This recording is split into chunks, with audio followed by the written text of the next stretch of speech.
Tout le monde est là, tout le monde est prêt à embarquer du coup sur le sujet de la ludopédagogie pour aborder les badges. Et nous ouvrons ce webinaire avec Charlène Mercier de Tempta Lab, qui va nous présenter GumGum. GumGum, nouvelle version, une sorte de d'avant-première de ce qui sera présenté à Epic. Ça ne veut pas dire que si vous voyez le webinaire aujourd'hui, il ne faut pas aller à Epic. Il faut y aller quand même parce que rien de tel que la rencontre réelle, physique, l'essai peut-être même du jeu pour se rendre compte des choses. À vous, Charlène. Merci. Juste avant de laisser la parole à Charlotte, est-ce que tu nous fais la présentation et on regroupe les questions à la fin? Oui. Ah non, pour Charlène, il faudra poser des Donc, questions on juste fait après parce qu'elle doit partir par la la suite. présentation de Charlène, les questions à Charlène, la présentation de Julie, les questions, etc. Ok, c'est parti, on note nos questions. Bien. Merci Charlène. À toi. Alors, je vais vous partager mon écran. Est-ce que tout le monde le voit bien? Très bien. C'est bon. Super. Donc aujourd'hui, on souhaite vous présenter GumGum. Alors GumGum, c'est un peu une série de jeux qu'on a créé en lien avec la reconnaissance pour aborder ce sujet-là et également comment aborder les badges avec les personnes qu'on peut rencontrer. C'est des outils qui sont testés depuis un certain temps sur tout type de public. Étant donné qu'on les a sortis il y a pas mal de temps, on s'est dit que ça serait bien de les mettre à jour déjà visuellement. Pour ceux qui connaissent déjà GumGum, vous en avez un petit avant-goût juste ici, et aussi pour d'autres raisons que je vais vous présenter par la suite. Et donc, le premier jeu que je vais vous présenter, c'est GumGum Enquête de reconnaissance. Là, ce que vous voyez, c'est son ancienne version, qui est encore toujours disponible, hein. C'est une version donc, qu'on a créée en 2021. Les objectifs de cet outil, c'était de découvrir la notion de la reconnaissance informelle et de la reconnaissance non formelle. Et c'était également de commencer à initier une réflexion sur la valorisation des compétences. À Temta, les badges qu'on a beaucoup mis en avant ces dernières années, c'était des badges de compétences. Aujourd'hui, on va aussi vers d'autres badges, des badges de communauté, d'engagement, mais c'est vrai que c'est notre cœur de métier à la base, c'est la valorisation des compétences. D'où l'idée de ce jeu aussi pour pouvoir aborder ce sujet. Donc c'est un jeu qu'on a créé pour animer dans les ateliers, qui dure environ 30 minutes et qui est de 1 à 10 joueurs, de manière générale. Et donc là, je vous présente la nouvelle version. Bien entendu, je vais vous expliquer le jeu GumGum en tant que tel, mais on a décidé avec le temps, depuis 2021, d'avoir des nouveaux designs, d'avoir aussi une impression qui est professionnelle. Jusqu'à présent, les impressions étaient maison, on plastifiait ça et on vous les envoyait. Et là, on s'est dit que ça serait plus intéressant de partir sur une version beaucoup plus qualitative et qui durait dans le temps aussi. Et on s'est aussi intéressé à la possibilité de modifier GumGum. Et en fait, ce qui a surtout changé dans GumGum, c'est la façon de voter. Et donc, sans attendre, je vais vous présenter maintenant GumGum et quelle est cette façon de voter. Pour rappel, l'histoire de GumGum Enquête de reconnaissance, on raconte une histoire aux personnes sur GumGum, justement, qui est chargé de communication dans la jungle et qui a envie de changer de métier, il veut devenir chef cuisinier. Et donc, dans cette quête, il retrouve une formation que donnent les gnous de la réserve. Et pour accéder à cette formation, les gnous lui demandent d'aller chercher des témoignages de personnes qui ont pu le voir en action, en lien avec la cuisine, ou pas, en tout cas avec des compétences qui sont en lien avec la cuisine, et qui puissent rapporter ces témoignages pour le faire rentrer ou non en formation. Suite à ça, les personnes qui lisent cette histoire deviennent les gnous de la réserve, en fait. Ils vont pouvoir aller lire tous les témoignages qu'a rapporté GumGum et choisir, selon eux, les témoignages qui leur semblent le plus importants. Jusqu'à présent, on s'arrêtait là au niveau de la consigne et on leur disait d'apposer une gommette en fait sur le témoignage qui leur parlait le plus. On s'est rendu compte avec le temps que faire ça, les personnes souvent, quand on est dans la partie débrief par la suite, ils avaient tendance à oublier ce qu'ils avaient vu dans les témoignages, des choses qu'ils pouvaient se rendre compte par rapport à ça, et aussi la frustration de ne pouvoir voter que pour un témoignage. Et donc suite à ça, on a décidé de rajouter quelque chose de nouveau, c'est-à-dire à la place d'avoir la petite gommette que les personnes vont aller apposer sur le témoignage, mais de rajouter une fiche de vote sur laquelle ils peuvent choisir le ou les pas plus que 2 témoignages sur lesquels les personnes ont poussé leur réflexion et pensent que ce sont les témoignages qui leur donnent envie de prendre GumGum en formation. Et ils vont pouvoir aussi apposer des notes en fait sur chaque témoignage qui leur ont fait prendre cette décision de garder ce témoignage ou pas, justement. On l'a déjà testé, cette version, on se rend compte que les échanges sont beaucoup plus fluides dans la partie débrief. C'est aussi plus intéressant pour eux, ils se sentent un peu plus en âme d'une mission, en fait, d'être avec leur stylo, d'aller chercher des petites notes, à aller pouvoir mettre sur chaque témoignage. Et donc, on a décidé de vous la proposer. C'est une version qui sortira juste après l'Epic, justement, qui sera mise à disposition de tous. Donc, si vous décidez de vous lancer dans l'aventure GumGum jusqu'à l'Epic, ça sera toujours l'ancienne version qui sera disponible. On la rendra disponible par la suite. Donc ça, c'est notre premier jeu. Et en fait, il y a un deuxième jeu qu'on a créé en même temps que GumGum en quête de reconnaissance, qui est GumGum explore ses compétences. Donc aussi créé en 2021, cette fois-ci, l'objectif, c'était d'aller plus loin dans l'analyse de l'expérience et de pouvoir identifier ses compétences pour ensuite pouvoir les valoriser, notamment par un badge. Mais donc c'est la première étape qui va permettre d'aller nourrir le badge. C'est un jeu qui se joue seul. On peut en atelier, avec plusieurs jeux de cartes, créer quelque chose. Je vais vous en parler d'ailleurs. Mais c'est en tout cas un jeu de cartes par personne et ça peut prendre de 30 minutes à 1 heure. Donc ce qu'on a changé ici, c'est tout ce qui est en rapport avec les designs, aussi tout ce qui est lié aux consignes, qui sont plus clairs. En tout cas, on l'espère, pour pouvoir le prendre en main, parce qu'il y a 2 façons de jouer. Sur ce jeu, il y a une première façon qui est, on peut vivre une expérience ensemble. On va aller noter sur un bout de papier toutes les expériences qu'on a réussies. Que ce soit des expériences où on s'est senti fier, des expériences qui, pour nous, on a pu montrer un maximum de compétences, des expériences qui étaient difficiles à vivre, mais qu'à la fin, on a pu pouvoir en ressortir des choses. Donc une personne va pouvoir écrire toutes ces expériences-là sur une feuille blanche. Et ensuite, l'idée, c'est d'aller choisir une de ces expériences qu'on a envie de mettre en avant, qu'on a envie d'essayer d'aller creuser pour pouvoir analyser les compétences qu'on a mobilisées. Et donc là-dessus, les personnes font une analyse de l'expérience avec un QQO-QCP. Et ensuite, ils vont aller en sortir une compétence en prenant une carte agir et une carte être, qui vont former cette fameuse compétence, et s'interroger par la suite, avec les cartes documentées, sur comment valoriser cette compétence, comment montrer des choses, et notamment via le badge. C'est l'outil qu'on utilise également et qu'on met en avant lors de cet atelier. C'est une première façon de jouer. La deuxième façon de jouer, la personne va choisir des cartes de compétences, en fait, la carte savoir agir et la carte savoir être sur laquelle elle a envie de s'interroger. Donc là, on part plus d'une expérience, mais d'une compétence. Et ensuite, ils vont aller la rattacher à une expérience qu'ils ont vécue pour pouvoir ensuite l'analyser et la documenter. Donc il y a 2 façons de jouer, soit on part d'une expérience vécue, soit on part d'une compétence qu'on veut valoriser. Et le jeu de cartes est là pour aider l'analyse et l'identification de ces compétences. Et notre dernier jeu, qui est le fameux jeu qu'on va présenter à l'Epic en avant-première, c'est le jeu Dimitri veut devenir cuisinier. Dimitri veut devenir cuisinier, c'est en fait une adaptation de GumGum en quête de reconnaissance pour un public en déficience intellectuelle ou alors un public allophone aussi. En fait, l'écriture utilisée pour ce jeu, c'est le facile à lire et à comprendre. Et c'est une méthodologie qui est utilisée notamment avec ces 2 publics ou alors même avec des enfants, pour pouvoir aborder la reconnaissance d'une manière plus simplifiée et plus accessible pour tous. Donc les objectifs de ce jeu sont les mêmes que GumGum en quête de reconnaissance, ça va être de découvrir la notion de la reconnaissance informelle et non formelle, et d'initier une réflexion sur la valorisation des compétences.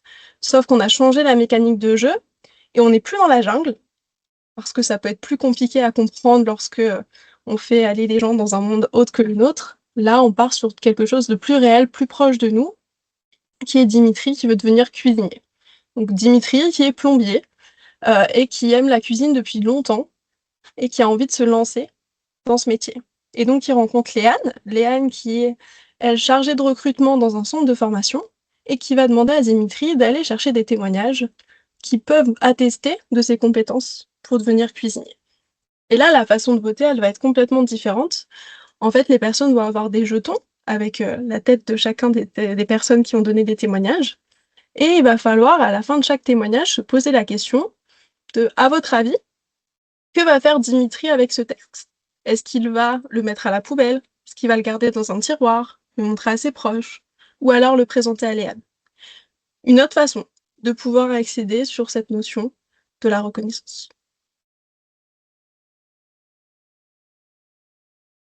Voilà par rapport à l'outil. Tous ces jeux, comme je vous ai dit, ils sont disponibles sur la boîte A, mis à part Dimitri veut devenir cuisinier, et ils sont disponibles dans l'ancienne version. Toutes ces nouvelles versions seront disponibles après l'Epic. On en est à la phase de l'impression jusqu'à présent. Merci beaucoup.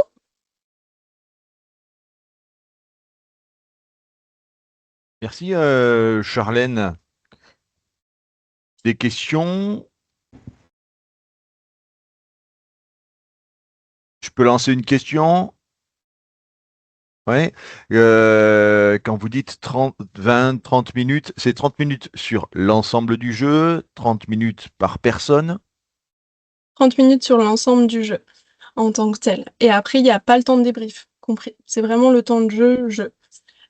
Pour vos compétences, pour le jeu sur les compétences, ce que nous, on aime bien faire, c'est un atelier où les personnes vont vivre une expérience ensemble. Par exemple, je sais pas moi, fabriquer un avion en papier, faire une partie de Mario Kart ou que sais-je.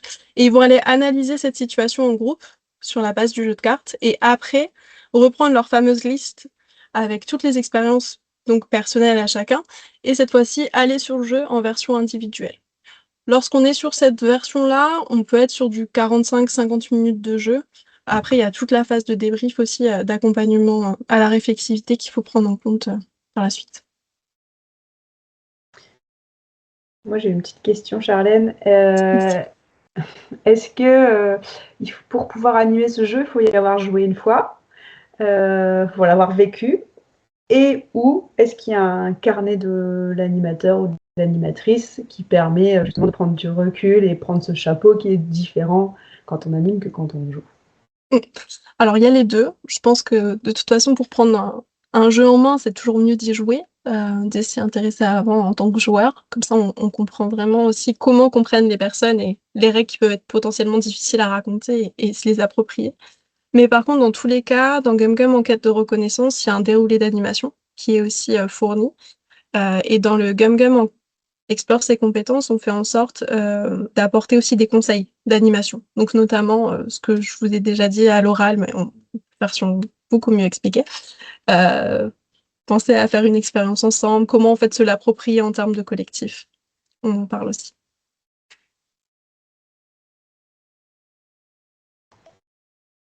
Johanna, tu as levé la main. Oui.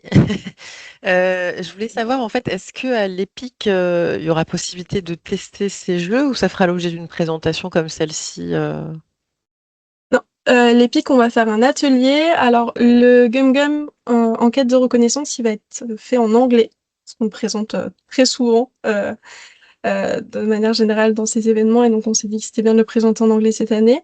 Le deuxième atelier qu'on va faire, ça va être Dimitri veut devenir cuisinier. Donc on va tester la version Falk ensemble en atelier. Ok. Mais on viendra aussi avec les jeux, donc si je sais pas trop comment s'organiser Epic cette année, mais il y a des possibilités, on peut tester des choses. Ok. Mais Et en tout après, cas, les deux ateliers officiels, c'est cela. Ok, super. Et après, j'avais une deuxième question. Tempta Lab, du coup, moi, je connais pas du tout. Est-ce que rapidement, tu Une peux me dire ce que présentation? c'est? Ouais. Ouais. Alors Temta Lab, on est un organisme qui s'appelle Temta de manière générale et on est composé de 4 entités. On a Temtavia où on fait de l'accompagnement de personnes, que ce soit en individuel ou en collectif. Donc on fait du bilan de compétences, VAE, mais aussi tout ce qui peut être lié au RSA, etc. On a aussi Temtalo, qui est une structure d'insertion qui répond au téléphone, en fait, qui font le premier lien téléphonique avec les personnes qui se posent des questions sur le CEP, conseil en évolution professionnelle, qui veut prendre rendez-vous. On a aussi Temtacom qui ont fait ces super beaux designs que vous avez pu voir, éco-responsable, qui est notre boîte de com. Et on a donc Temtalab. Temtalab, en fait, on est un labo, on fait de la recherche et du développement sur la reconnaissance ouverte, mais aussi sur des sujets comme comment accompagner les transformations numériques, donc les pratiques pour aller vers de la multimodalité, aussi tout ce qui est lié à la ludopédagogie. Dans ce cadre, on fait beaucoup de projets. Voilà. Ok, super. Merci beaucoup. Pas de souci. Oui, autre question, Cécile? Moi, j'ai une nouvelle question, c'est que les premières versions du Gum Gum étaient, donc on pouvait les acheter, j'ai envie de dire, toutes faites grâce au lien là que peut-être tu pourras nous repartager, mais que tu as mis sur le diaporama, et vous nous les envoyez, etc. Mais sinon, elles étaient aussi accessibles sous licence Creative Commons. Du coup, est-ce que c'est le cas pour les nouvelles versions? Comment ça se passe et comment se passe la diffusion? Alors, on va toujours laisser, elle est toujours disponible d'ailleurs sur le Hum des jeux, la version téléchargeable PDF de l'ancienne version.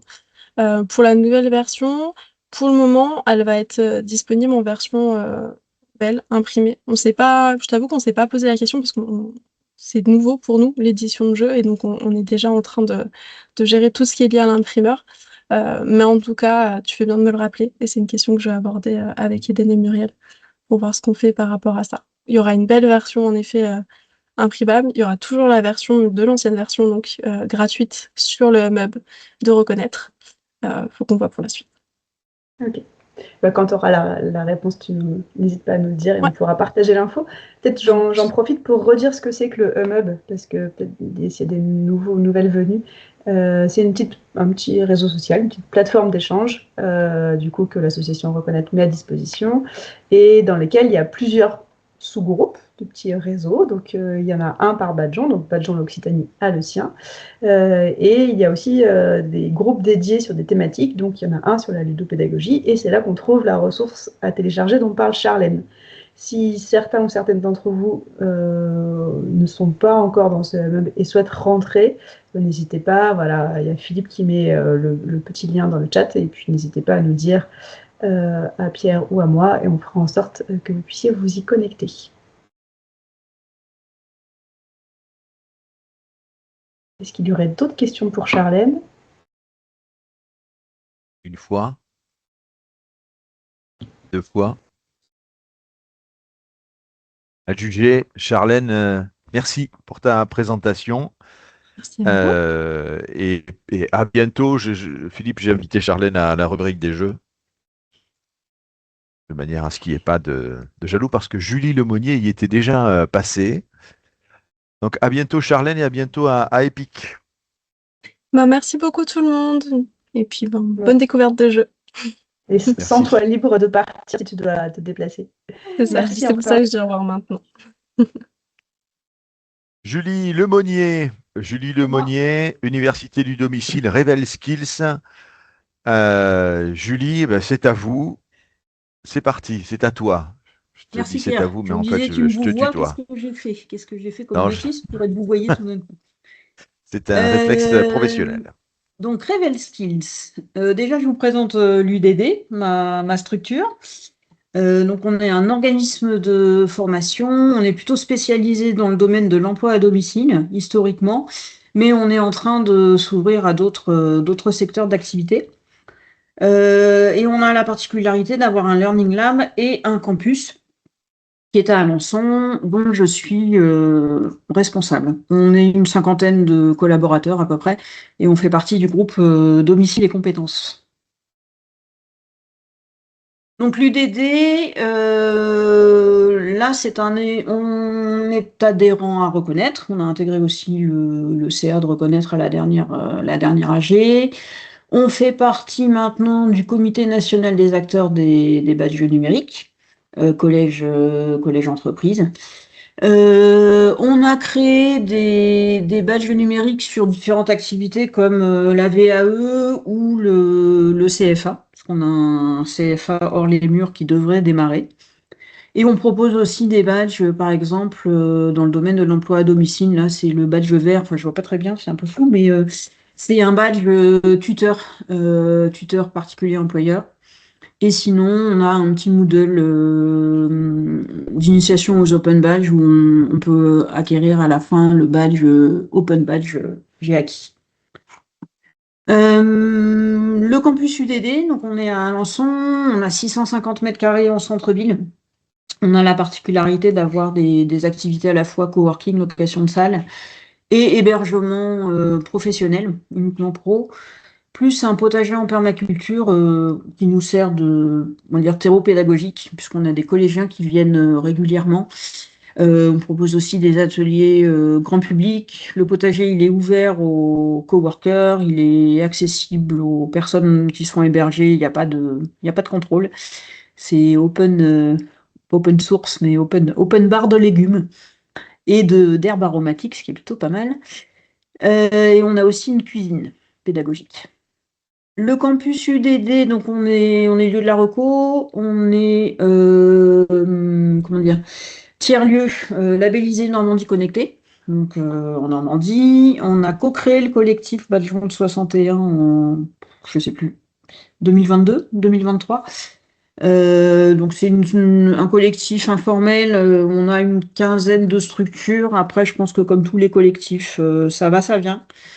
Ça va, ça vient. Quand il faut mettre les mains dans le cambouis, du coup, ça vient moins. C'est pas toujours évident, mais on avance. On est en train de finaliser des badges savoir-être en milieu pro, avec éventuellement un financement de la DDE, TSPP, et une application de France Travail. Donc on est en cours de réflexion sur ce projet-là. On propose des badges à l'issue des ateliers. Voilà où on en est. Au niveau du campus UDD, on a ouvert fin 2021. La particularité du campus, c'est qu'il est pensé comme un domicile. C'est un peu comme une super maison, avec à la fois un potager, une cuisine, des logements, un espace de travail, etc. C'est plutôt sympa. Rebel Skills, puisque c'est pour ça que vous m'avez convié. Donc, on a créé l'année dernière un prototype qui a été présenté à l'EPIC. Et on a fait la première utilisation du jeu dans un atelier qui était participatif. C'est un support qui permet d'identifier en fait les compétences du quotidien qui sont transposables dans la vie pro, dans la vie professionnelle. Et c'est un jeu de cartes qui mêle à la fois des cartes. On a des cartes personnages, on a des cartes métiers, etc. Donc la boîte, elle est comme ça, elle est pas très grande, donc mais elle est plutôt qualitative. Je vends mon produit. Donc c'est un outil ludopédagogique qui a déjà été proposé dans différents forums, et puis on a la chance d'avoir les lieux de la reco aussi en Normandie. Donc on utilise aussi le réseau des lieux de la reco pour présenter Rebel Skills. On peut y jouer à 8-10 personnes, hein. Il n'y a pas de seuil mini, maxi. Le tout, c'est que ça passe autour d'une table. Je crois qu'à Pau, de mémoire, on devait être une douzaine à peu près, mais en fait, ça passe. C'est un atelier vraiment participatif qui est fait pour que les gens discutent, etc. Et ça marche plutôt bien. Donc on parle de révéler les compétences cachées du quotidien. Donc c'est un support ludique et interactif. C'est assez. Voilà, on l'a trouvé plutôt innovant. Après, ça sera intéressant justement d'avoir votre avis. Et à la fin d'ailleurs de la partie de jeu, on peut demander et recevoir un badge aussi pour marquer son passage via Revel Skills. Il se présente donc sous la forme on a 4 cartes personnages. Donc pour ceux qui l'avaient vu à l'EPIC, on a un peu fait évoluer les cartes, puisqu'à l'EPIC, à la première version du jeu, on était sur un peu des clichés, une femme mère au foyer. Donc forcément, la mère au foyer, elle est parfaite, forcément, puisque c'est une femme. Donc les gens ne se posent pas trop la question au niveau des compétences. Donc dans la nouvelle version du jeu, c'est un homme au foyer. Donc forcément, ça permet de discuter davantage, puisque les gens se demandent est-ce qu'il est vraiment compétent, est-ce qu'il a toutes les qualités requises, et comment est-ce qu'on peut le prouver, etc. Donc le fait de faire bouger les lignes est intéressant en termes de discussion. C'est pareil, on avait un homme bricoleur, maintenant on a une femme bricoleuse, du coup. Et donc, ça permet aussi d'avoir une perception un petit peu différente des compétences. On a 4 cartes soft skills, 4 cartes hard skills qu'on dévoile après que les participants aient déjà réfléchi sur les compétences qu'ils peuvent identifier chez les 4 personnae. On a aussi des cartes vierges, donc de façon à ce qu'une personne puisse avoir une approche réflexive et puisse identifier ses propres compétences. Et puis après, à la fin de la partie, donc on dévoile on a des cartes métiers, et l'objectif, en fait, c'est pour chaque personnae d'attribuer une soft skills, une hard skills et 2 métiers dans lesquels ces compétences sont transposables. L'explication de la partie, elle est sur notre site internet. Donc on n'a pas prévu, moi je pense aux questions qui ont été posées à Charlène, on n'a pas prévu de guide d'animation particulier, mais on a une vidéo qui est sur le site internet de l'UDD. En termes de retour, donc la première édition, c'était un peu particulier puisque c'était une édition gratuite. Donc forcément, quand c'est gratuit, il y a un engouement qui est plus facile. Voilà, donc ça peut biaiser un peu au niveau des commandes qui ont été passées. On a diffusé 256 commandes. Donc plutôt vers des structures d'enseignement, organismes de formation, accompagnement et insertion. Ça s'explique, le domaine de l'insertion, ça s'explique par le fait qu'au niveau de Bâtiment de 61, on a beaucoup de structures qui sont liées à l'insertion et qu'on l'a diffusé via ce réseau. Au niveau des organismes de formation, c'est un peu aussi dans notre ADN au niveau de l'UDD. Voilà ce que je peux vous dire sur les stats. À la fin, il est possible donc de demander un badge. Donc il y a 85 badges qui ont été délivrés, 19 non reçus et 68 acceptés. Et la suite, en fait, c'est de créer en 2026 une nouvelle édition de Revel Skills. Donc cette fois-ci payante, puisque le gratuit, c'est bien, mais c'est pas une fin en soi. Alors, bien entendu, un tarif qui soit proche des coûts de fabrication. L'objectif n'est pas de faire beaucoup d'excédents. C'est pas l'objectif. L'objectif, c'est de le diffuser à moindre coût. Alors, pour limiter aussi les coûts de diffusion, on réfléchit, enfin ça c'est quelque chose que j'avais discuté avec Philippe. On réfléchit à une diffusion peut-être via les collectifs, pourquoi pas, avec des bons de commande, je dirais PDF, pas sur du digital, etc., de manière à limiter les coûts et à pouvoir proposer un jeu à un tarif qui soit acceptable. Donc voilà où on en est en termes de réflexion. Voilà ce que je peux vous dire sur Revel Skills. Je ne sais pas si vous avez des questions.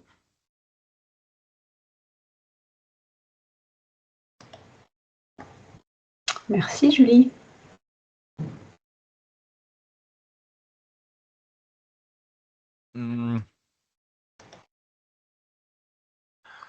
À aujourd'hui, Julie, donc les personnes qui passent par le campus UDD ont toutes et tous passé et testé ce jeu? Non, pas du tout. Non, pas du tout. On l'a plutôt testé dans des événements, donc lieu de la reco, réunion collective Alliance 61. Avec quel autre public? Puis après, oui, la boîte est visible en fait au campus. Donc quelqu'un qui vient au campus peut tout à fait utiliser le jeu, on peut lui expliquer, etc. Donc voilà. Elodie? Comment je peux fermer le Micro. Elodie, je crois que Ouais, votre... Voilà, bon. ça y est, c'est bon. Alors, Julie, la question, elle concerne l'open badge. Quel type de badge est attribué? Du coup, quel type de compétence est... Alors là, pardon, excusez-moi, je vous ai coupé. quel type de compétence est révélé ou Là, ciblé. c'est juste un badge lié au fait d'avoir découvert et utilisé Revel Skills, le badge qui délivre à la fin. Ok, merci. Fanny, une question. Merci. Alors moi, je trouve ça très très intéressant. Je pense que notamment dans le secteur de l'insertion par l'activité économique, ça peut vraiment être un outil et qu'en plus, on peut vraiment s'approprier pour aller ensuite sur comment développer les compétences qui nous manquent, etc. Donc ma question, c'est à partir de quand est-ce que ce sera disponible et par quel canal faut-il passer pour se le procurer? Alors, la réédition, elle est au budget 2026, puisque je n'ai pas de budget cette année pour rééditer Revel Skills. Donc, je dirais, j'ai bon espoir fin du premier trimestre 2026. Et donc, la diffusion, j'enverrai les infos via les collectifs. On a aussi le réseau en ligne. Et puis après, peut-être le bouche à oreille, des choses comme ça. Ok, merci beaucoup. Alors, à la base, ça a vraiment été fait pour les pics en one shot.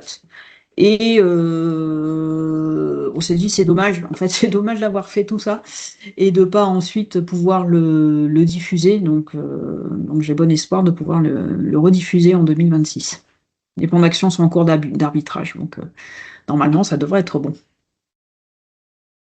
Rapidement, Julie, tu as parlé de lieu de la reco. Tout le monde n'est peut-être pas Oui. au courant et c'est intéressant parce que ça pourra aussi permettre de voir comment le jeu est diffusé et quelle est aussi son importance dans le cadre de ce projet. Alors, les lieux de la reco, c'est une expérimentation qui a lieu en Normandie dans le cadre d'un appel à projet qui s'appelle Définov. Donc, Définov, c'est un projet financé au niveau des régions. Chaque région a son propre Définov. Ça s'arrête en Normandie en fin juillet 2026. Dans le cadre de cet appel à projet, il y a Temtar, le Dôme et d'autres structures qui ont imaginé les lieux de la reco. Donc, les lieux de la reco, ce sont en Normandie soit des tiers-lieux, soit des OF. On a aussi un centre social. Je ne sais pas combien on est maintenant. On doit être peut-être j'ai pas les chiffres en tête, mais une douzaine à peu près de lieux de la reco. Peut-être que Gilles Monteil pourra me donner le chiffre exact. Donc, c'est des lieux en fait qui sont labellisés pour pouvoir accompagner soit des structures, soit des individus sur tout ce qui est reconnaissance et badge. Donc voilà, une douzaine de lieux en Normandie. Et moi, j'ai la chance d'avoir intégré le COPI l'année dernière. Je dirais que ce qui est vraiment très très chouette dans ce projet, c'est qu'on se rend compte qu'on a tissé finalement en assez peu de temps des liens assez forts entre nous. Et on s'entraide, on peut diffuser les outils, etc. des uns des autres. Et j'espère pour les autres régions que les locaux vont pouvoir se diffuser aussi dans d'autres régions à l'issue de l'appel à projet. Donc, dans ce cadre, Revel Skills permet à des structures qui sont lieux de la reconnaissance de pouvoir échanger sur le thème de la reconnaissance d'une manière simple avec un outil Tout à fait. à la fois léger et utile. Voilà. Oui. Parce que la question qui se pose donc quand on utilise le jeu, c'est alors certes on a en effet l'homme au foyer qui a plein de compétences, hein, il sait gérer les urgences, prioriser, gérer les stocks, etc. Mais après comment est-ce qu'on reconnaît ces compétences, qui les reconnaît, etc. Donc ça amène assez facilement à la discussion sur la reconnaissance. Plus d'infos sur les lieux de la reco dans la dernière émission, le Badge Show sur Radio Badge. Vous y allez, vous pouvez écouter en podcast. Et on en parle avec Eden Jean-Marie. Voilà. Et, de manière un peu plus précise, si vous voulez aller un peu plus profondément et vous faire envie pour votre région, comme nous pourrions en avoir envie pour la nôtre en Occitanie, des lieux de la reco. Ce serait super. Question une fois. Question deux fois. Question trois fois. Je vais passer à ma propre présentation. Ouais, voilà, Merci à tous. les explications étaient Merci très beaucoup, claires. Julie. Tu restes avec nous ou tu dois t'en aller? Non, j'ai prévu de rester. Super, chouette. Eh ben, Pierre, tu t'auto-introduis, c'est ça? Voilà, je suis en train de partager mon écran. Je ne sais pas si vous le voyez ou pas. On le Parfaitement. voit? C'est bon, nickel. Donc, Toi, tu le fréquentes un peu trop, Philippe, non, en termes d'IA? alors, c'était avant Philippe, ça. Ah, c'était avant la rencontre avec Philippe. Alors, mais la question est pas mauvaise, elle est même très bonne. En fait, ce jeu découverte Open Badge, il a été réalisé de manière assez rapide pour répondre à des besoins tout aussi rapides, puisque l'écosystème et l'arborescence de badge de la mission locale a été créé je sais pas, peut-être en un mois et demi, et il a fallu absolument créer un jeu pour que à la fois les personnes qui travaillent à la mission locale et les jeunes puissent comprendre de quoi on parlait, mais aussi pour ceux qui est des jeunes, comprendre qu'est-ce que c'était que l'insertion professionnelle dans une mission locale, quel était le tissu économique et comment on pouvait avoir des badges et comment on pouvait s'en servir. Donc ici, on n'est pas dans un jeu de reconnaissance des compétences ou de prise de conscience de ce que l'on sait faire. On est dans un jeu qui est euh, très informatif, aussi bien sur les badges que sur son parcours, que sur son environnement économique. Et il a été réalisé sans brouillon assez rapidement, donc il a fallu faire aussi une partie des visuels, mais une partie seulement avec de l'IA qui a été beaucoup retouchée parce que je peux vous dire qu'au départ, ça n'avait pas du tout cet aspect-là. Les gens qui avaient 10 doigts et 3 yeux, il y en avait pas mal. Donc, ça s'appelle Jeu découverte Open Badge. Et s'il est déployé en mission locale, il pourrait très bien être déployé dans d'autres structures. Notre projet est depuis peu a répondu à un appel FSE+, et cet appel, l'Europe y a répondu, a répondu positivement donc à notre projet. Rapidement, les badges de la mission locale Ouest Audois, puisque c'est important pour comprendre le jeu. Voilà, c'est important, mais il faut que... Voilà, les voici. Il y a des badgerons autour de ses capacités ou des choses qu'on met en pratique dans sa vie, comme ses centres d'intérêt ou ses engagements. Des badges étoiles qui sont la mise en pratique de ces badgerons en entreprise, en cadre de stage, de service civique pour nos jeunes ou de mise en emploi sur des CDD assez courts. Et puis, si on ne trouve pas de travail d'ici là, on a un parcours qui continue, on peut peut-être aller jusqu'à une maîtrise. Il n'y a pas de badge avec une posture je transmets comme ça peut se faire ailleurs parce que toujours le suivi, c'est sur un mois, 2 mois, 3 mois. Donc, on est sur un laps de temps qui est encore assez court pour pouvoir aller au-delà. Il y a des badges de savoir-être, de skills, des badges de mobilité, des badges d'engagement, des badges de centre d'intérêt, des badges aussi de pratique numérique. Donc tous ces badges, les jeunes qui sont chez nous peuvent les acquérir. Et puis les badges de pratique en entreprise qui se mettent en valeur différemment et ils permettent beaucoup de choses. On verra ça donc pendant le jeu. Ça permet aussi aux jeunes de se présenter. Et puis donc les badges, ici, dits de maîtrise, valorisés, plutôt reconnus par les entreprises exactement de la même manière que les badges étoiles. Le jeu, voici donc ce jeu mis en place juste avant la partie. On voit sur la droite ici des cartes. Il y a des cartes entreprises. Il y a des cartes messages, puisqu'il y a des cases messages, des cartes news qui permettent d'autres choses que les messages, et des cartes aussi de ces rendez-vous avec sa conseillère en insertion professionnelle quand on est en mission locale, comme partout ailleurs. D'ailleurs, il y a un langage particulier. Donc la conseillère en insertion professionnelle, c'est la CIP, et donc il y a des cases qui s'appellent RDV CIP, rendez-vous CIP, qui permettent de faire beaucoup de choses comme dans la vie réelle d'ailleurs. Il y a des fiches personnages, on va s'y pencher là très rapidement. Ces fiches personnages sont conçues comme des CV et s'établissent comme quand on le fait en jeu de rôle. Donc on va connaître un peu mieux son personnage en connaissant son adresse, en sachant comment il se déplace, puisque les thématiques de mobilité sont importantes. Il y a aussi des notions d'argent, et vous voyez en bas à gauche des billets de 100 euros avec un Z comme Zoro, et la tête de Jean-Pierre Mélic, qui est notre directeur et que je salue.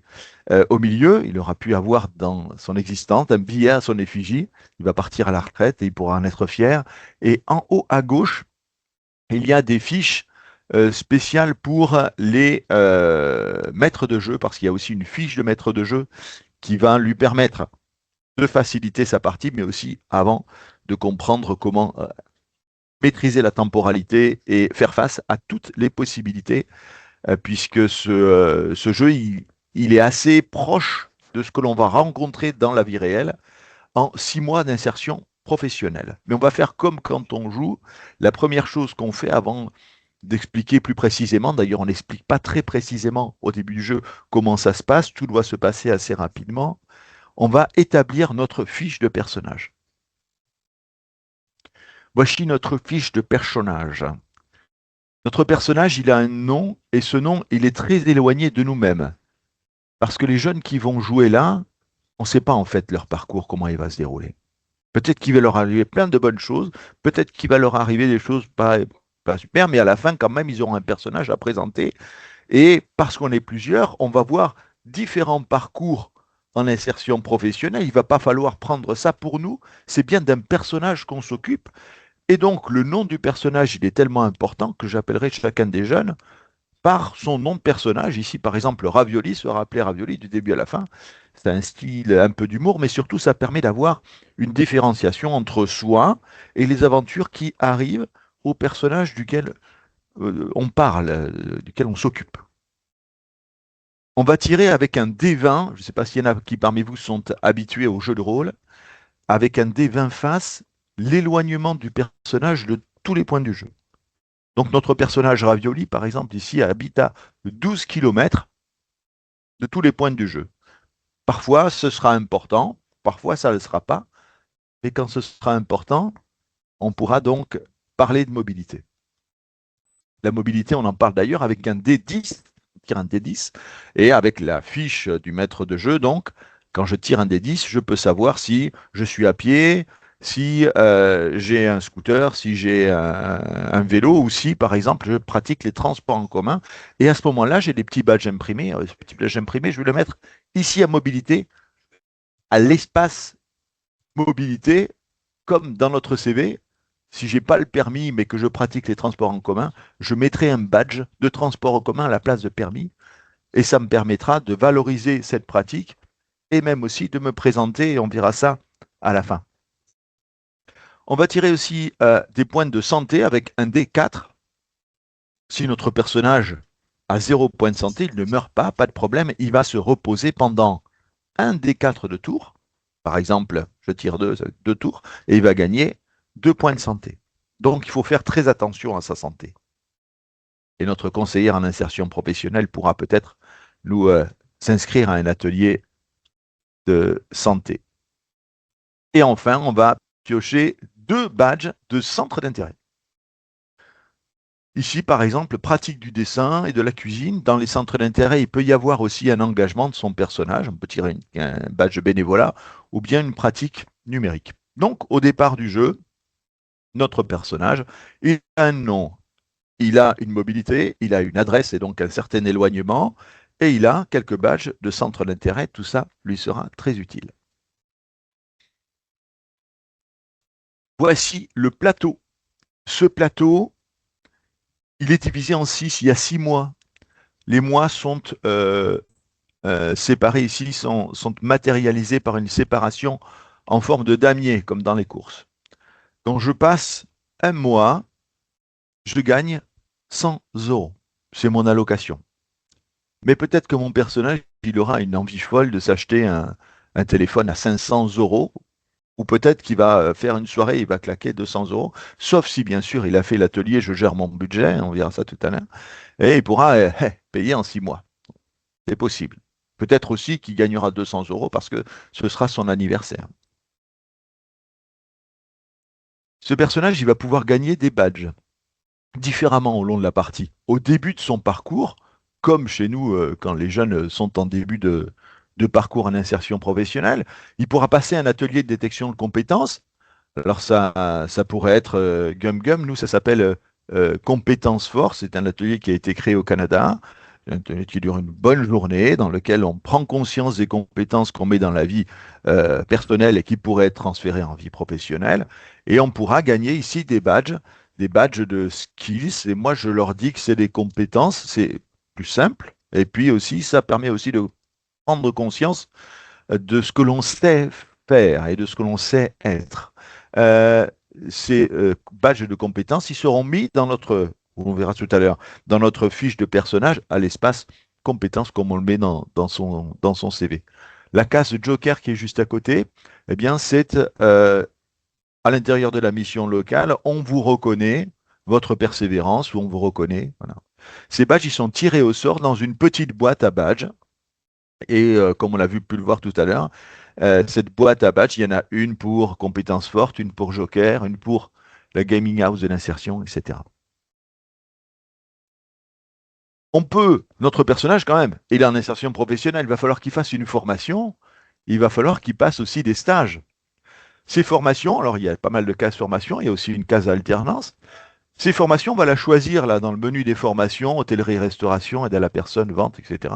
Correspond au métier que l'on fait sur notre territoire. Je choisis une formation, je tire un D6, et si j'ai la moyenne, c'est-à-dire 4, ben, j'aurai ma formation. Dans le cas d'une alternance, je vais choisir une formation, je vais choisir une entreprise qui correspond à cette formation. Il y a des cartes d'entreprise qui sont des cartes qui représentent des entreprises du territoire. Il y en a peut-être une trentaine ou une quarantaine. Donc les jeunes savent ce que c'est. Et puis, ben, je vais tirer un dé. Et je vais tirer un dé. Et je vais faire comme pour la formation. Si j'ai 4, j'ai la moyenne. Et comme pour les stages qu'on appelle PMSMP avec 2 M et 2 P en mission locale.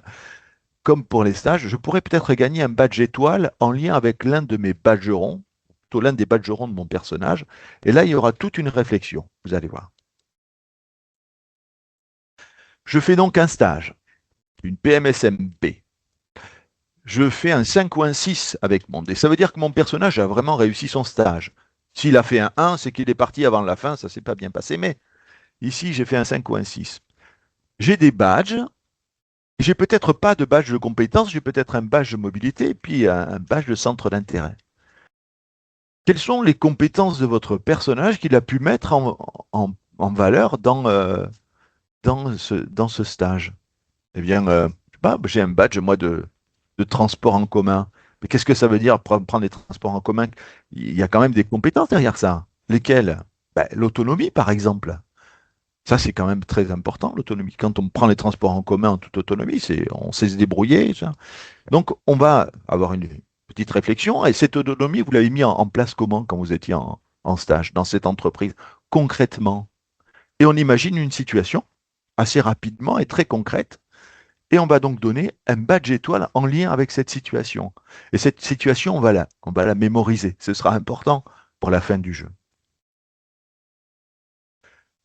Les cases R, D, V, CIP, rendez-vous avec ma conseillère en insertion pro, me permettent de faire une formation s'il m'en manque une, de faire un stage s'il m'en manque un, à savoir que si j'ai déjà une formation, je choisis une carte d'entreprise en lien avec ma formation. Si j'en ai pas encore, j'en tire une au hasard. Mais ces CIP peuvent aussi vous donner des bons conseils. Ces bons conseils, ça va être un rendez-vous dans ce parcours, un rendez-vous qui aura lieu peut-être dans 1 mois ou dans 6 mois. Hein. Si j'ai rendez-vous, par exemple, à la case dite Passe Emploi Sport, qui est à côté de Gamer Zone, la petite case jaune, ça voudra dire que quand j'arriverai à la démarcation de mon mois avec mes petits damiers, il faudra que j'aille directement à la Passe Emploi Sport, mais attention, il faudra que je m'en souvienne. C'est comme dans la vie réelle, en fait. Hein. Mais elle pourra aussi vous inscrire, par exemple, à l'atelier Je gère mon budget, ou bien à l'atelier santé, ou bien au PAEJ, le point d'accueil écoute jeune, qui est un point où les jeunes peuvent se confier et puis avoir un accueil pré-psychologique, on va dire, qui peut être plus ou moins long d'ailleurs. Donc, à travers ces ateliers et à travers aussi les autres joueuses et joueurs, je vais vite comprendre comment ça fonctionne, quels sont les ateliers qui vont m'accompagner durant mon parcours, quel est le réseau d'entreprises locales. Il y en a que je connaîtrais, on va échanger justement autour de ça, etc.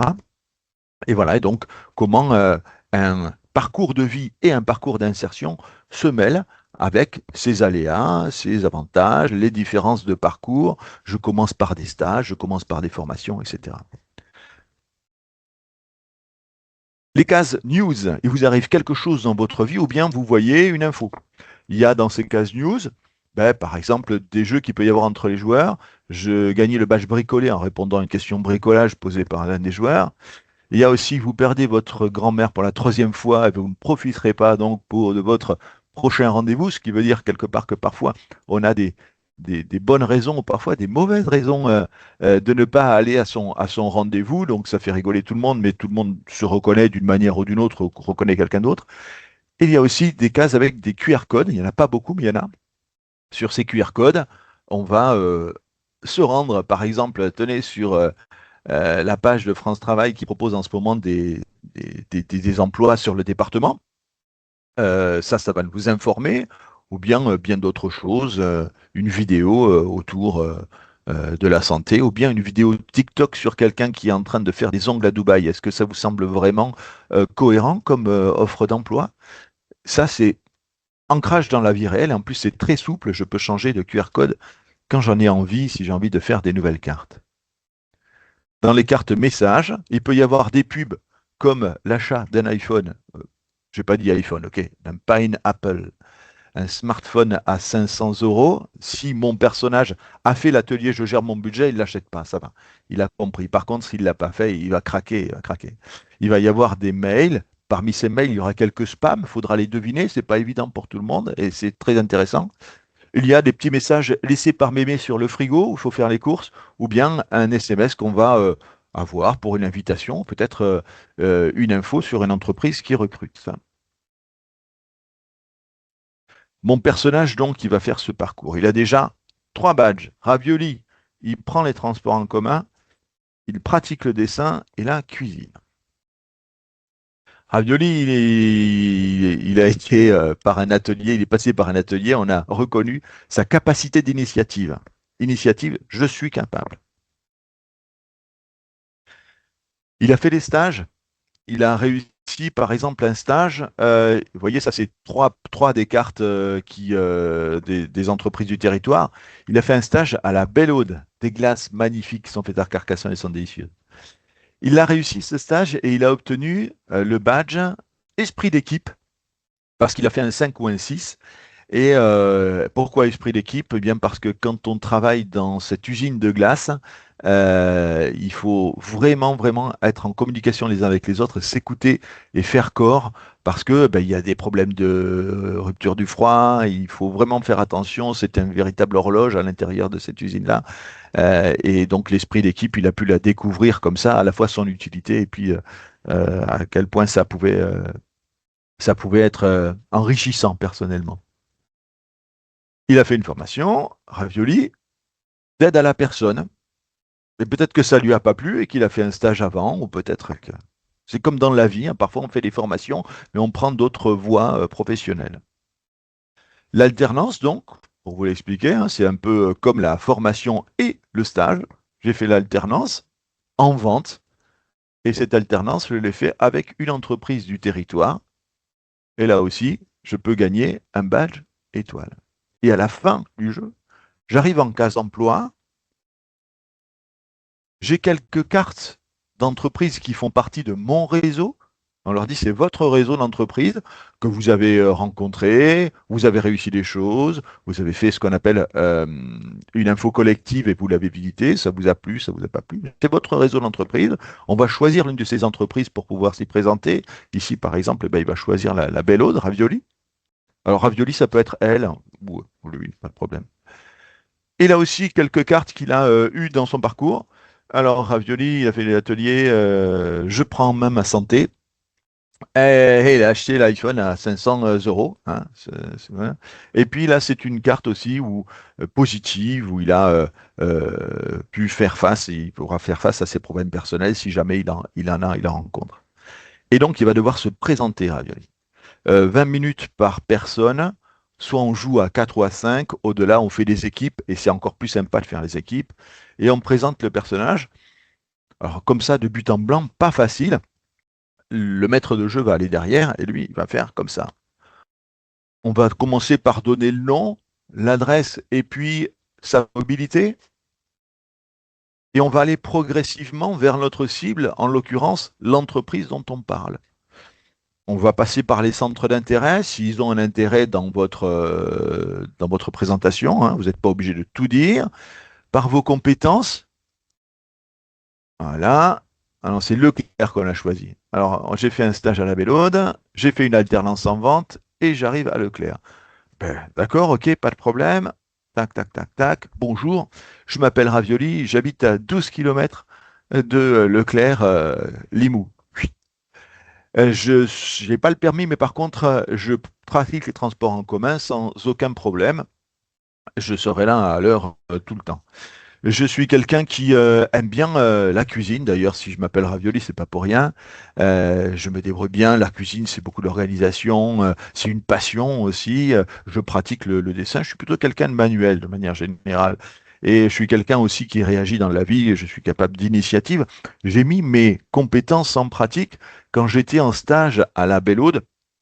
On a beaucoup travaillé en interne avec des équipes qui étaient sur les différentes chaînes du froid, hein, depuis le plus froid jusqu'au moins froid. C'était super important. J'ai découvert que, malgré mon jeune âge, j'ai découvert à mon jeune âge que le travail en équipe, ça permettait non seulement d'avoir un travail cohérent, super important, très important en termes de chaîne du froid, mais aussi que c'était enrichissant personnellement. Je m'y suis beaucoup plu et j'ai pu mettre en pratique l'esprit d'équipe, donc dans mon équipe, hein, pour éviter la rupture de la chaîne du froid aux glaces, la Bellaude. J'ai fait une alternance en vente, et ben, je l'ai faite chez vous, figurez-vous, ça s'est bien passé. J'ai été autonome à mon travail parce qu'il y avait beaucoup de monde dans les rayons, et je me suis aussi bien occupé des clients, ce qui était mon travail, que des rayons eux-mêmes et du facing, parce que ben, il y avait pas mal de ventes, pas mal de dérangements dans ces rayons, et vu que mon tuteur ne pouvait pas s'occuper de moi, il y avait beaucoup trop de travail, eh bien, moi, je me suis débrouillé en toute autonomie pendant cette année d'alternance, hein, où je me suis particulièrement plu. Et ça, bah, je vous le fais comme ça, les jeunes, ils le font tous, ils se présentent tous à la fin. La partie dure en moyenne, donc 20 minutes par personne. On va compter entre 3 quarts d'heure et 1 heure, mais si on est à 6, on mettra allez, ouais, un peu plus que ça. Cette partie, pour bien gérer le temps, la, la fiche du maître de jeu permet d'avoir plein de petits trucs et astuces pour ne pas en perdre et être bien maître du temps, du début à la fin de la partie. Voilà pour cette présentation qui, pour tout vous dire, a été terminée juste avant que nous arrivions, parce que j'ai été particulièrement charrette, comme on disait dans les années 90. Des questions ? Alors, je n'ai pas encore de questions, mais en tout cas, beaucoup de commentaires positifs, Pierre. Ah, super. On fait une Voilà. partie. Tu as impressionné l'auditoire. Ah.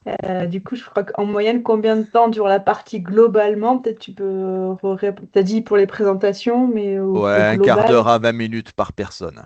Donc on est 3, ça va nous durer 3 quarts d'heure à 1 heure. On est 4, ça va nous durer 1 heure, 1 heure et quart. Mais ça dépend beaucoup du travail du maître de jeu. Voilà. Parce qu'on peut perdre du temps à de nombreux points. Et quand on en gagne, eh bien, on garde toute l'attention de tout le monde. Mais il ne faut pas que ça dépasse, pour moi, les 1 heure. Ok. Surtout avec les jeunes.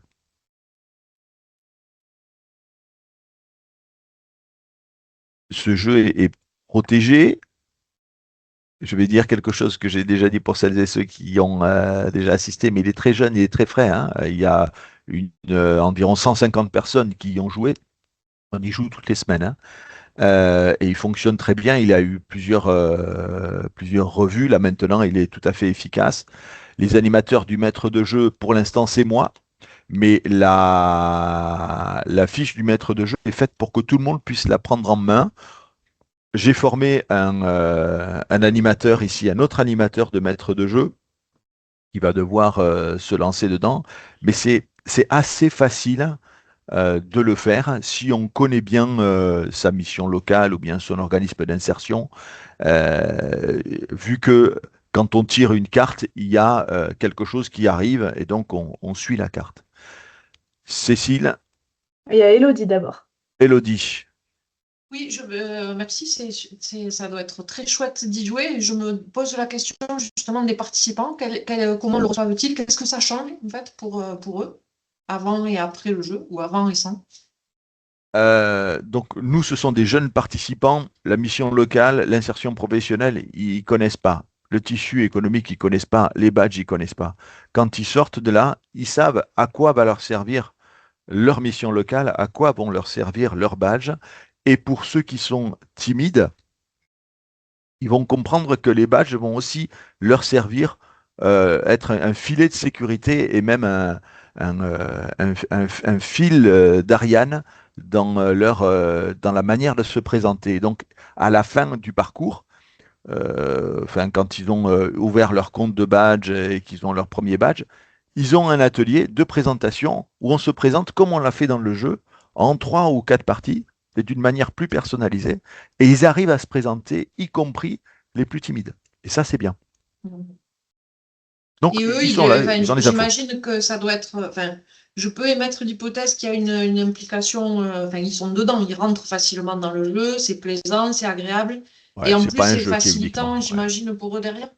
Ah oui, oui. C'est pas uniquement informatif. Il y a des cases qui sont rigolotes, hein. Il y a des cases où on les interagit les uns avec les autres, hein. Comme les exemples sont des exemples de vie réelle, ça fait rigoler. Et surtout, ce qu'il y a de plus important, c'est que quand ça fait pas rigoler, parce que des fois il y a des cases qui sont pas rigolotes, il y a des choses qui peuvent arriver dans la vie perso, eh bien, je prends du recul parce que c'est mon personnage. Et les autres qu'il y a autour de nous, en général, ils ont aussi des persos à qui il arrive des choses. Donc, voilà, on prend du recul. Super. Oui, Alors, peut-être pour continuer, comme tu disais, ils se représentent à la fin comme ce qu'ils ont fait dans le jeu. Donc, est-ce que ça veut dire que le jeu, tu l'as proposé au début de parcours? Et du coup, j'en profite pour me faire la porte-parole de Marie qui pose une question dans le chat. À quel moment de leur parcours d'accompagnement vous proposez ce jeu aux jeunes? quasiment. Alors, de parcours d'accompagnement au début du parcours, mais dans le parcours Open Badge, c'est dans le premier atelier. Dans le premier atelier, ils ont une présentation de ce que sont les Open Badges et les Open Badges à mission locale, comment les avoir, et on fait le jeu immédiatement. Voilà. Ok, donc il y a une question de Loïc et je la groupe à la question que je voulais poser. C'est sûr. Donc Loïc demande, serait-il transférable dans les milieux scolaires pour promouvoir les badges en établissement, puisque lui, il est plutôt côté lycée, etc. Et il demande également combien de joueurs maximum. Et moi, j'avais la question de, effectivement, tu parles du coup, tu dis ce jeu est protégé. Qu'est-ce que ça veut dire protégé? Et du coup, comment on peut créer des conditions d'adaptabilité de jeu à nos différents contextes professionnels? Donc, combien de personnes maximum? Si on gère bien le jeu, on peut faire 5. Sinon, plutôt 4. Mais au-delà de 5, on fait des groupes de 2 et ça marche très très bien, encore mieux même quand on fait des groupes de 2 parce que les décisions sont prises à 2 et qu'on a encore plus de recul sur ses persos. Et ça, c'est sympa. Ce jeu est-il transférable au milieu scolaire? Alors, oui, j'ai quasiment fini, parce que je fais par bribes une version neutre du jeu où les cases, ben, on les associe à ce qu'on fait. Donc un événement, moi j'ai pas emploi sport, ça peut être événement emploi ou événement. Donc ça, j'aurais certainement besoin d'avoir des retours et des échanges avec d'autres, mais en effet, c'est transférable au milieu scolaire, à tout milieu d'insertion. Ensuite, c'était quoi l'autre question, Cécile? Bah, du coup, c'était, tu dis qu'il est protégé. Est-ce Ah que oui. nous, on peut faire ce travail d'adaptation de ton jeu vers un milieu? Et tu vois, là, tu dis, il y a un truc neutre, mais si on a envie, bah, comme toi, tu as cité la Belle Aude, qui est une formidable, alors je sais pas si c'est une scope ou une SIC de glace, C'est une scope. mais Mais voilà, donc si nous, dans d'autres territoires, on a envie de tester d'autres modèles économiques remarquables, comment on peut faire pour l'adapter? Alors bien sûr, chacun adapte avec les entreprises de son territoire. J'ai un cadre de cases qu'on peut adapter en mettant les logos des entreprises. Il est protégé dans un premier temps à Creative Commons et ma direction m'a demandé de le protéger à l'INPI. Je l'ai aussi protégé à l'INPI. Il va être partagé et je, je, je- ça doit être décidé là, mais ce sera partagé. Mais voilà, tout a été Ok. tellement vite en fait que mais ce sera partagé très, très vite, hein, puisque pour nous, c'est un outil qui n'a pas vocation à rester chez nous. Sous quelle forme? Je sais pas Ok, encore. ouais, Pour ça va être l'instant, vite, hein. si on veut jouer, on invite Pierre chez nous. Ouais, Et bientôt, dans tous les cas, il y aura une façon de jouer et d'être animateur soi-même. C'est ça? ouais, exactement. Exactement. Mais ça va arriver, tout ça va arriver vite. Voilà. Maintenant que FSE Plus a été accepté, maintenant que je vais rester dans cette structure, puisque c'est, voilà, vous savez que les missions locales ont des budgets qui ont été coupés en cours d'année, enfin, etc. Donc on peut financer notre arborescence de badge, le jeu par la même occasion, et donc la diffusion du jeu fait partie aussi de notre projet. Parfait. Est-ce que tu feras une présentation à Epic? Alors, non, peut-être qu'il y aura juste un poster. Pareil, Epic, ça s'est décidé très très tardivement, mais on y va quand même. Mais non, pas encore, pas encore, pas encore. Ok. Bon, j'arrête avec mes questions. Il y en a peut-être d'autres qui veulent poser des questions.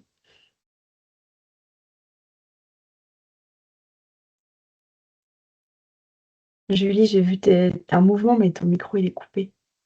Ouais, Non, non, je me disais que j'ai froid. C'est tout. Ah voilà, chez C'est nous ça va. passionnant, Pierre, c'est très beau. Et ça réchauffe le cœur, mais pas le corps. Eh ouais, ouais. Et c'est très Euh, chouette, très chouette. voilà, la question pour moi, surtout pour l'adaptation du jeu, c'est avec ces badges. Voilà. Qu'est-ce que j'en fais? Parce qu'ici, nous, on a évidemment un CV. Ça correspond à la demande de nos jeunes qui doivent aller vers l'emploi assez rapidement. Comment on le fait en milieu scolaire? Quelle est la finalité du jeu? Pour nous, c'est l'emploi. À ce moment-là, en milieu scolaire, quelle serait la finalité? Mais la question, c'est pas parce qu'elle est posée qu'elle n'a pas de réponse. Je suis sûr qu'elle en a. Hoc, Cécile, Hoc, oui. Ah, moi, j'ai encore une question, ouais. C'est toi qui connaissais déjà à minima Gum Gum, comment est-ce que tu t'es servi aussi des autres jeux qui ont pu être présentés ou encore d'autres jeux et comment tu les articules par rapport au tien? Alors, j'ai pas d'autres jeux, mais en effet, au départ, je voulais utiliser GumGum pour faire de la reconnaissance auprès des jeunes à la mission locale et voilà, qui comprennent la reco et qui se reconnaissent entre eux, comme on avait pu vivre au Forum de 7 pour celles et ceux qui avaient fait un autre jeu, mais GumGum me paraissait adapté. Mais en fait, les choses sont allées très vite à nouveau et j'avais d'autres demandes et d'autres besoins directement, prosaïquement, euh, dans le parcours des jeunes. Et parmi ces demandes, il y avait celle-là, connaître le réseau d'entreprise, savoir ce que j'allais faire de mes badges. Et donc, j'ai créé le jeu par nécessité, mais il y a toujours besoin quand même, dans ce parcours, comme dans d'autres, qu'il puisse y avoir une reconnaissance entre pairs chez les jeunes et donc d'un jeu support de reconnaissance. Lequel et comment, voilà, c'est encore une question.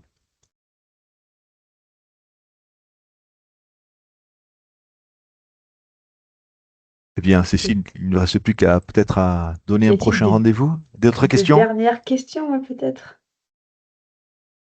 Une fois, Tu étais deux très fois, clair, apparemment. adjugé.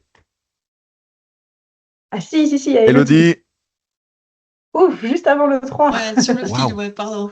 En fait, la question, elle concerne à la fois le jeu et les open badges. Comme je vous disais, j'ai un projet d'enclencher là, cette année les open badges avec un petit challenge de mettre ça en place, en tout cas d'initier la démarche avant décembre 2025. Et du coup, je me dis, par quoi je peux commencer ou qui je peux contacter? Est-ce qu'il y a une personne dédiée pour ça? On s'était parlé, Cécile, il y a très longtemps et je vois bien que c'était trop loin. C'est trop loin maintenant. J'ai besoin de réactiver. Et je me dis, mon premier step, c'est par quoi je démarre.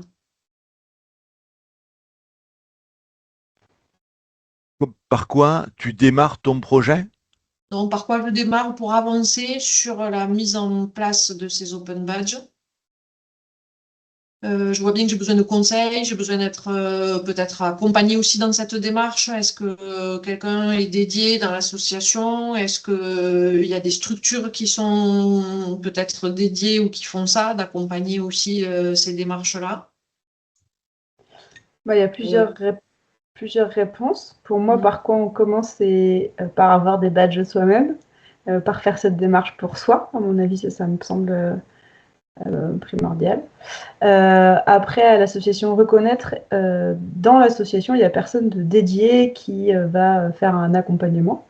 Par contre, il y a tout un réseau de personnes qui sont là pour accompagner, dont voilà, qui sont des indépendants, dont je fais partie. Loïc aussi fait parfois ça, Pierre, je sais pas. Enfin voilà, donc c'est possible. En tout cas, nous, on peut réceptionner cette demande si ta demande est claire, et puis après on la partage au sein d'un réseau, et il y a des gens qui font de l'accompagnement à ce type de démarche. super, super, Et on pourra parfait. répondre plus facilement en tête à tête, mais ça sera partagé au Ouais, sein c'est très bien. d'un réseau. Parfait. Je fais ça. Peut-être je t'envoie directement, Cécile. Tu as mes coordonnées. Ouais, je vais les retrouver. Quoi qu'il en soit, il y a toujours quelqu'un pour répondre à une question. On peut avoir besoin d'un accompagnement plus profond et plus précis parce que c'est vrai que c'est quand même une sacrée démarche de faire ça. Et donc, il y a des personnes comme Cécile qui vont vous accompagner. Et puis, des fois, on peut avoir une question comme ça qui est sur un point technique, etc. Et puis, on peut la poser, cette question, autour de nous à celles et ceux qui savent. Ça fonctionne comme le monde de l'open source. Hein, c'est pareil, il y a des choses plus ou moins techniques, il y a des moments où on peut échanger avec quelqu'un qu'on a rencontré qu'une fois. Et c'est vrai qu'Epic ou le forum des badges, ça permet de faire plus de rencontres et d'avoir plus de renseignements. Voilà, et ça, c'est chouette. Peut-être qu'on peut rappeler aussi que ces questions-là, elles peuvent être posées dans le Hub, justement, donc le petit Oui. réseau social dont on parlait au départ, parce que c'est là où bah, c'est rendu, pas forcément public, mais en tout cas, au sein de la communauté, on partage la question, et s'il y a une réponse, bah, elle sert à tout le monde, et ça peut être assez riche. C'est aussi l'intérêt de Radio Badge. C'est pas une radio qui est faite pour être écoutée 24 tous les jours comme on le ferait sur sa radio habituelle. Mais si vous Quoique. l'écoutez, bien sûr, non, mais moi c'est ce que je fais, mais bon, si on l'écoute comme ça pendant une semaine ou deux, on aura des infos sur des expériences de terrain, des infos sur des jeux, et ou même sur le forum de Vannes, puisqu'il y a des émissions spéciales Vannes, et là on a quand même des infos intéressantes, un peu comme si on y était. On peut écouter les podcasts à part, et c'est un bon moyen, un bon canal de diffusion et d'information aussi. Différent, bien sûr, que le MUB. Super. Peut-être pour faire un petit Supplémentaire. point sur le collectif Badjon, c'est ce qu'on a envie d'en faire. Donc, avec Pierre, on essaye de maintenir comme ça des petits webinaires réguliers, des petits points de rencontre. En fait, comment ça se passe? C'est qu'on se retrouve à la fin et on dit, bon, la prochaine fois, c'est quand? On parle de quoi? Mais évidemment, si vous avez des sujets, si vous voulez intervenir, si vous avez des questions, si vous voulez qu'on creuse une thématique particulière, eh ben, n'hésitez pas à nous en faire part, parce que sinon on se retrouve en tête à tête, ce qui peut être certes fort sympathique, mais parfois l'intelligence collective est bien plus riche que nos deux cerveaux. Donc n'hésitez pas, on peut juste vous donner la date. Il me semble que c'est le 21 novembre, toujours un vendredi de 10h à midi pour bien terminer la semaine. Et on revient très vite vers vous pour la suite des infos, mais vous pouvez déjà noter cette date dans vos agendas. Alors, au juste, 21 sachez, novembre.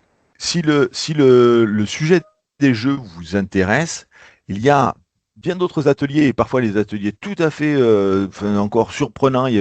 C'est vraiment, ça foisonne, hein. On a eu des choses super aujourd'hui. Et l'imagination et les ateliers, il y en a pas mal.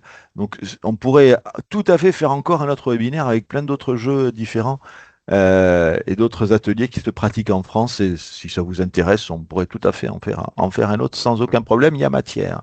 Le prochain webinaire donc aura lieu, comme tu le disais, le 21 novembre avec une thématique qui est, je suis en train de le trouver, Cécile. Ah, je suis désolé.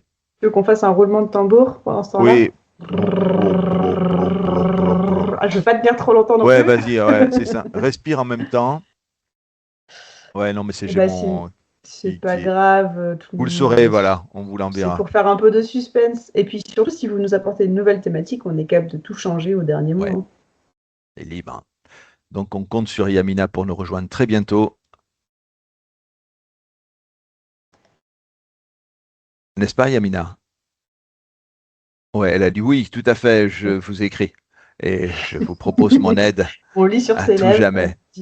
On fait Ouais, bientôt un repas à 7. Que vous m'entendez? ouais, c'est Oui. bon, Oui, tu le confirmes. 21, j'avais noté une cuisine à badge. Super. Heureusement que tu es C'est là. ça. C'est ton premier pas dans l'animation, la co-animation de ce collectif. Et je te Et remercie. ça tombe très bien parce que j'espère que d'ici là, notre projet aura avancé. Moi, je vais cuisiner des badges pour nos engagements étudiants. Et ben Super. voilà, en plus, on a un projet support. C'est génial. Atelier cuisine. À Qui a bien fait le bientôt. Merci à tous. Merci beaucoup.